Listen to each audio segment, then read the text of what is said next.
Alright folks, welcome back to another Star Wars Galaxy of Heroes video with FatPhil, and today what we're going to be talking about are the best ways that you can spend bonus crystals, not just now, but particularly as we get into 2025. I want to prepare you guys with stuff, and this is one of those things that I think comes up every so often is, hey Phil, how should I be spending my bonus crystals? And so I have some updates to things that I've told you in the past that maybe don't quite apply as much anymore. So please like and subscribe, comment down below, let me know your thoughts. Channel members, gotta give them their shout, guys. They have supported me through thick and thin. Thank you again. If you're ever interested, that link is down below, along with a link to the Discord. I haven't had a chance to update this graphic yet for some name changes, so again, guys, please bear with me. I promise we'll get to it. Just, been a little bit busy here, so thank you again. Let's get in here. Let's talk about the best ways to spend your crystals heading into this new year to make sure that your account is growing, not just as fast as it can, but as well as it can, because growing fast is great, but if it's not quality growth, it's not really important, right? So let's talk about it.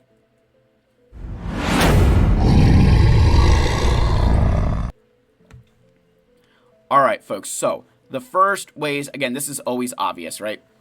Regular and Cantina energy are the two best ways to spend your crystals. Those are the best two things. Fleets is on the same level as regular and Cantina if it's for shards, whether it's a ship shard or character shard, I don't care. But that is one of the most important ways, is that you've got to recognize that difference of fleets for shards. Then we take a step down, right?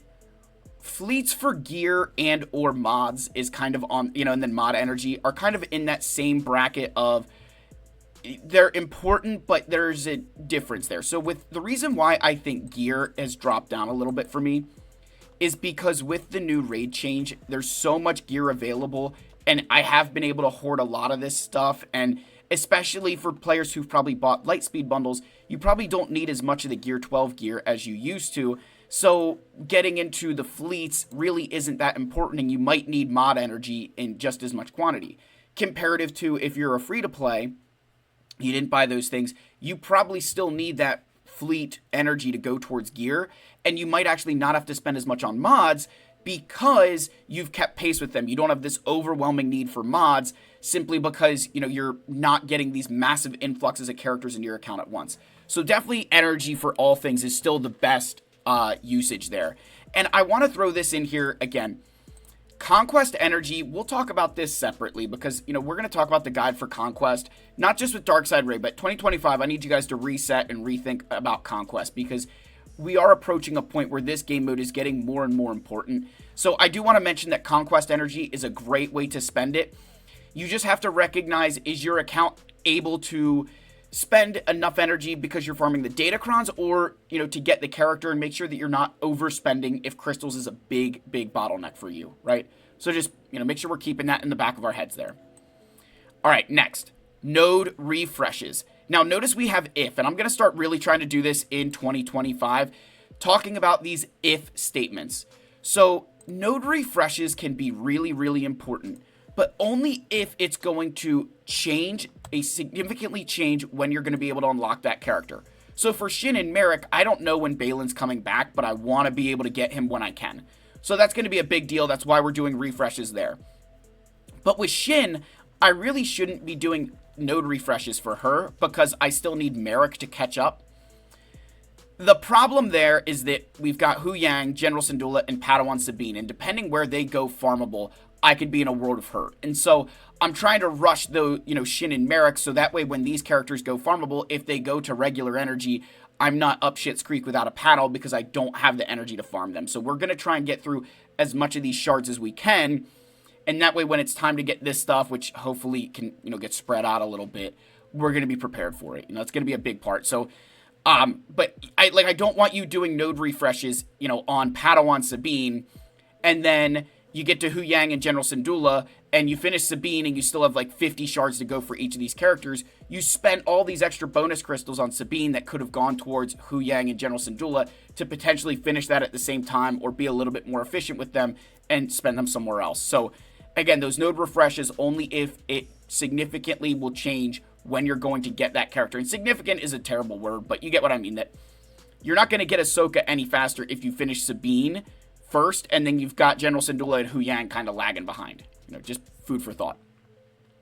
All right, next, this one's a big one. The Zetas in daily deals. Now, I've got GL Ahsoka here just because she would need 6, but every once in a while in these daily deals up here, there are Zetas for sale.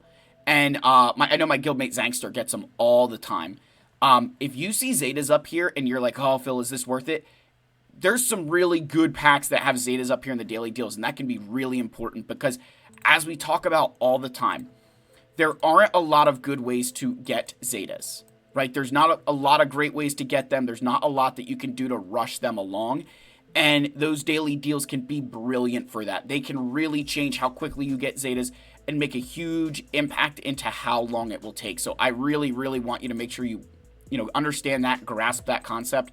Zetas in those daily deals can really change your account, particularly if you purchase Lightspeed bundles and you're way behind on them. Those daily deals will, they will hit like nothing else, man. They're really, really good. So that is a good deal. Like I would 1000% say whenever there's Zetas available for crystals, it's normally a good deal because you can't get them any other way. Capital ship refreshes. Now this almost goes without saying, but with capital ship refreshes, the big thing here is recognizing that it completely can change what that ship does, particularly Leviathan. Now, my argument now with Leviathan is it's not quite as important because of the change to... Oops, I'm in the wrong thing here. Ships. Yeah, we need to go to ships, Phil. Come on. With the Scimitar change where the reinforcement is adding speed, I am hearing reports of 6-star Leviathans beating the 7-star ones because Scimitar doesn't come out first for the 7-star capital ship, and you can potentially...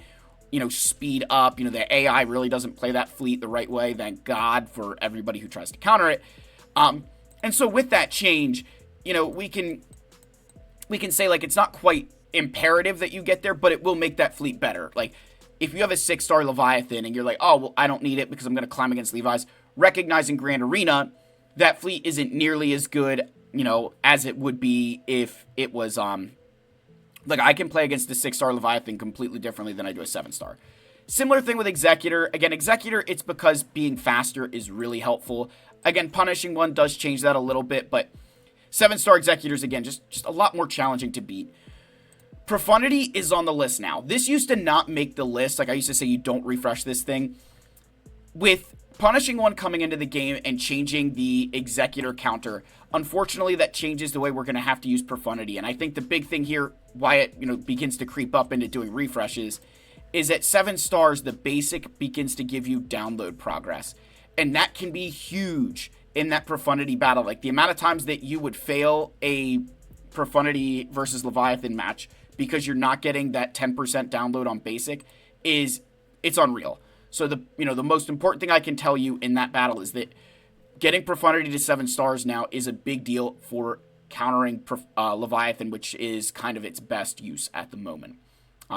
Punishing One has really ruined that. We've got to kind of see what 2025 brings and how that changes the fleet landscape because it's already been really, really through the ringer this year in 2024.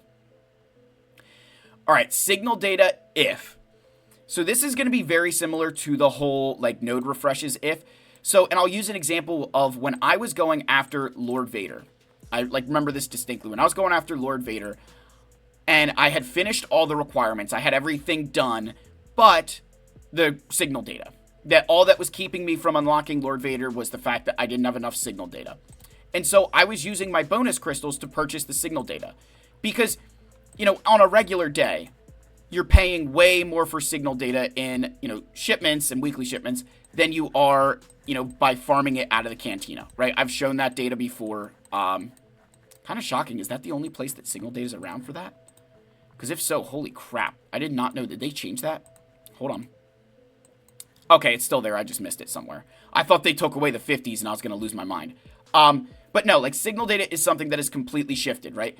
And when you're in a Galactic Legend farm, if the only thing keeping you from progressing to that GL is like signal data, it's okay to spend it in my mind. Like that's a smart decision. It's, hey, I don't have the signal data.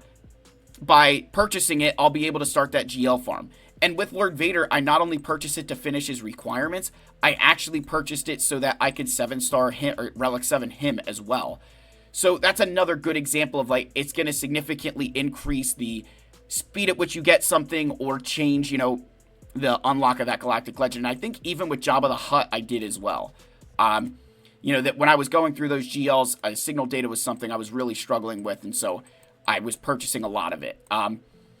Again, that's only if it changes. Like for me right now with Ahsoka and Balin, buying signal data doesn't really make sense because I'm bottlenecked by the shards, and I'll be able to get the signal data I need by the time I get there. But maybe I would if I find out that I'm going to be finishing up those farms and I'm going to have stuff laying around. So again, it's that if statement that if it will change when you're going to get something, it might be worth it to rush along. All right, we got Jabba here for mod slicing resources. This is a good one. It's just, mod slicing resources is one of those things that it depends on your account and what your stomach is for failure, right? What your appetite for failure is. The problem with any kind of mod slicing resource is that you don't know if you're going to get the offense, the protection, the tenacity, or the speed to roll, right? You don't know. And that can be really, really challenging. Oh, there we go. I can buy these. For me, I have a rather large stomach for, a rather large appetite for failure. That if it rolls a stat that I don't want, I can live with it. I'm okay.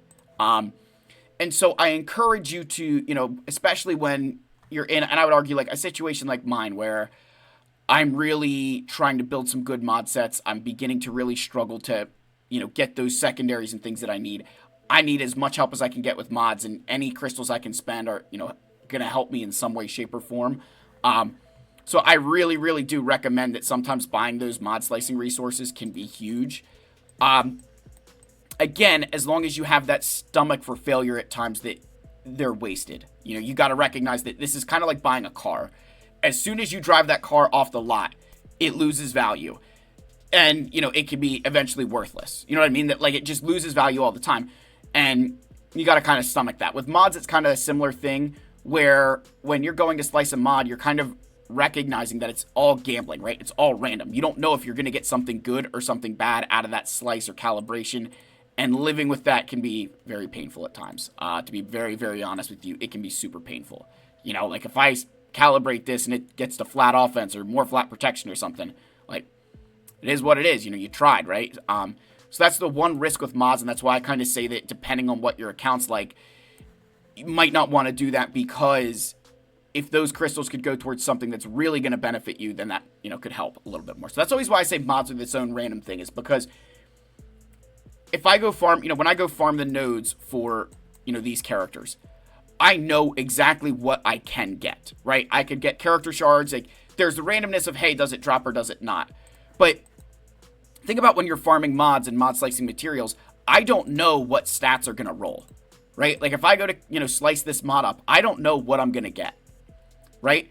Like I know that, hey, it's going to be one of these things, but you don't have as much control over what it's going to happen, and if you think through the whole mod process, if I, go buy, say, like this mod, I don't know if I'm going to get speed on it. I don't know what that third stat is. I have so much less control there. So that's one of the reasons I always say, it's kind of its own little thing that exists out there, because you just don't know. All right. So again, I've spent enough time on that, but just with mods, it's one of those things like you don't know, and it can be challenging to do that, especially like when you're free to play, because those crystals could potentially be wasted. All right. And then finally, the Marquee packs. I saved what I would say is my favorite for last. Those Marquee packs that they have when the Marquee events are giving out the extra shards and bonus crystals, if you're chasing these new characters, that is some of the best crystals you can spend. Like it is, I can tell you as someone who has been spending my crystals on that, and I don't buy crystals, guys. I don't buy crystals. I've been saving them. I've been completely changing the way I build my account to account for the fact that I'm going to be purchasing these Marquee packs. It makes a huge difference in your account, particularly if you're going after Balin or Ahsoka. So if you're going after them, that's what you're chasing. Like the Marquee packs are the way to go. It just jump starts you. It gives you a huge head start, and it can save you a ton of time on the back end. And with those packs and with those resources, what it does, it's not so much that it saves you in getting, again, I always say, similar with the light speed bundles, right? What's important isn't that you're getting something faster. It's what you're doing with that time that you would have spent farming this, right? That extra month I was going to farm Merrick or Shin or whatever else. What am I doing with that time? What upgrades am I making there? That's where you're getting the return. So I want to leave you guys with that. Let me know your thoughts. Like, subscribe, comment. I love you all. May the force be with you, and I'll see you in the next one. Cheers, my friends.